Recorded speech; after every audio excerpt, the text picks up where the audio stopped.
रायगड, महाराष्ट्रासह देश विदेशातील ताज्या बातम्या पाहण्यासाठी मॅक्स इंडिया लाईव्ह चॅनलला सबस्क्राईब करा आणि बेल आयकॉन दाबायला विसरू नका.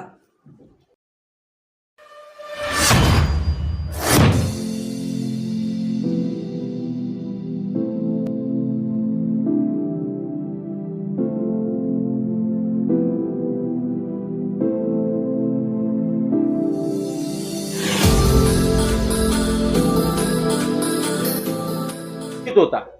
त्याच्यानंतर त्याला सेवेत घेतलं गेलं. हा पुन्हा ज्यावेळी सेवेमध्ये आला, अकोल्यामध्ये हा आला, याच्यावरती पुन्हा एकदा अँटी करप्शनची धाड पडली.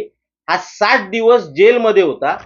अशा माणसाची नियुक्ती पुन्हा अकोल्यामध्ये व्हावी म्हणून या अमोल मिटकरीने दिलीप, त्यावेळेचे जे मंत्री होते दिलीप वळसे पाटील, यांना पत्र दिलंय. आणि जे पत्र याने दिलंय त्या पत्रामध्ये प्रवीण लोखंडे बद्दल जी माहिती दिली ती अत्यंत खोटी माहिती दिलेली आहे. इतका खोटारडा माणूस माननीय अजितदादा पवारांनी महाराष्ट्रामध्ये विधान परिषदेवरती पाठवलेला आहे.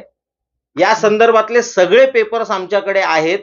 हा जो डॉक्टर प्रवीण लोखंडे आहे याची चौकशी झाली होती.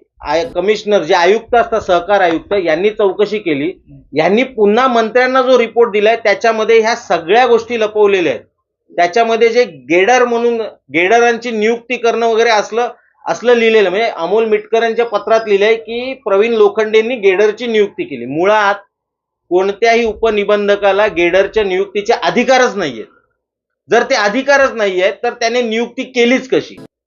हे एक उदाहरण झालं. अशा अनेक गोष्टी अमोल मिटकरींनी डॉक्टर प्रवीण लोखंडे बद्दल लिहिलेल्या आहेत ज्या अत्यंत खोट्या आहेत.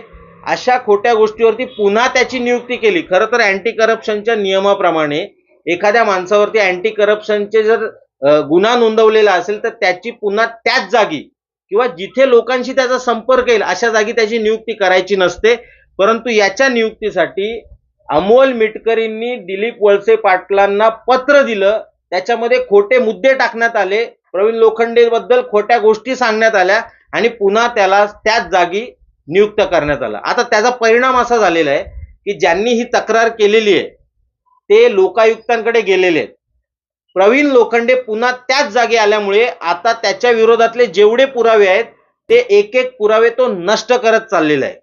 हे प्रकरण खरं तर त्यावेळच्या सरकारकडे आलं होतं, परंतु त्यावेळी आणि याच्या विरोधात चौकशी सुद्धा सुरू झाली होती. परंतु त्याच्यानंतर भाजप आणि राष्ट्रवादी यांची युती झाल्यामुळे पुन्हा हे सगळं प्रकरण थंड्या बस्त्यामध्ये गेलेलं आहे.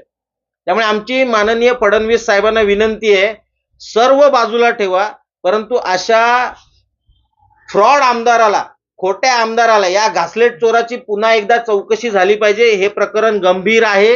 या प्रकरणाची चौकशी झाली पाहिजे. अन्यथा संपूर्ण महाराष्ट्राला असं वाटेल की भाजप बरोबर युती राष्ट्रवादीची झाल्यामुळे अमोल मिटकरी विरोधातले जेवढी प्रकरणं आहेत तेवढी प्रकरणं दाबण्यात आलेली आहेत. जर ह्या प्रकरणांची चौकशी झाली नाही तर पुढच्या वेळी पुन्हा अजून 2 नवीन प्रकरणं आम्ही तुमच्या समोर मांडू आणि महाराष्ट्रासमोर असं चित्र जाईल की हे सरकार अमोल मिटकरी सारख्या फ्रॉड आमदाराला पाठीशी घालत आहे. कधी गुन्हा दाखल झाला अमोल मिटकरींवर? गुन्हा कधी दाखल झाला?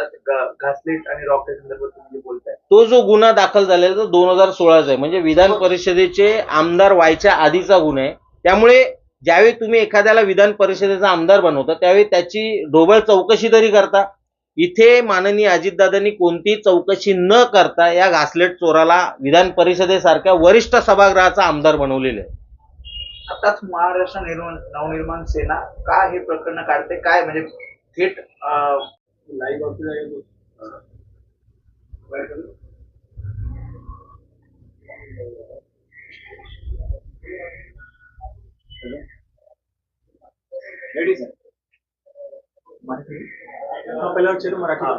ज्या प्रकारे बांगलादेशमध्ये कर्फ्यू लागला होता, वातावरण पूर्णपणे चिघळलेलं आहे, परिस्थिती नियंत्रणाबाहेर गेली आहे आणि हिंदूंवर पण तिथे अत्याचार होत आहेत, हिंसा तिथे घडतीये.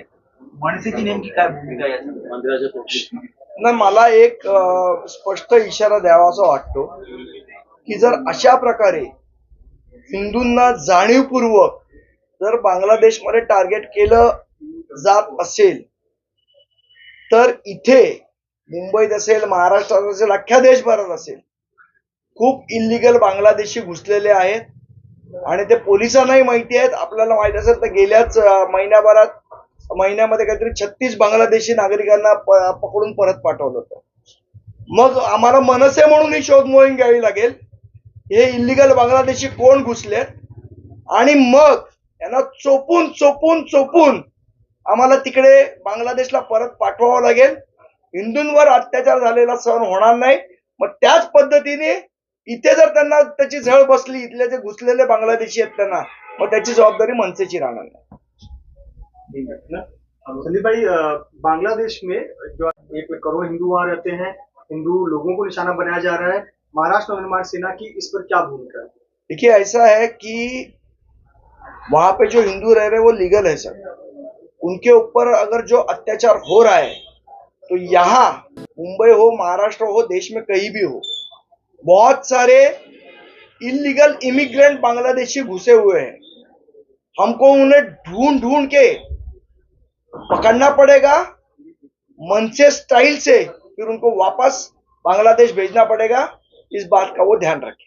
मनसे स्टाइल से आपका क्या जिक्र है कि बांग्लादेशी नागरिक सबको मालूम है हमारी स्टाइल क्या है और ज्यादा विस्तार से बताने की जरूरत नहीं. मुंबई में अवैध बांग्लादेशी रहते, समय समय पर पुलिस कार्रवाई करती है. पिछले महीने ही कुछ 36 बांग्लादेशियों को पकड़ा गया था, उनको वापस भेजा गया. तो हमको पुलिसों को साथ लेके ये मुहिम करनी पड़ेगी और फिर ढूंढ ढूंढ के उन्हें वापस भेजना पड़ेगा.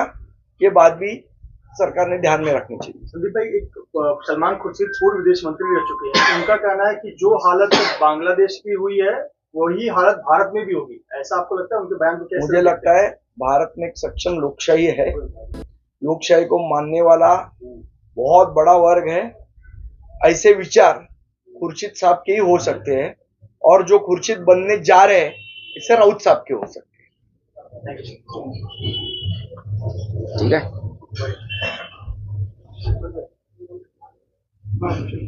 ठीक ठाक कर ले यही विषय.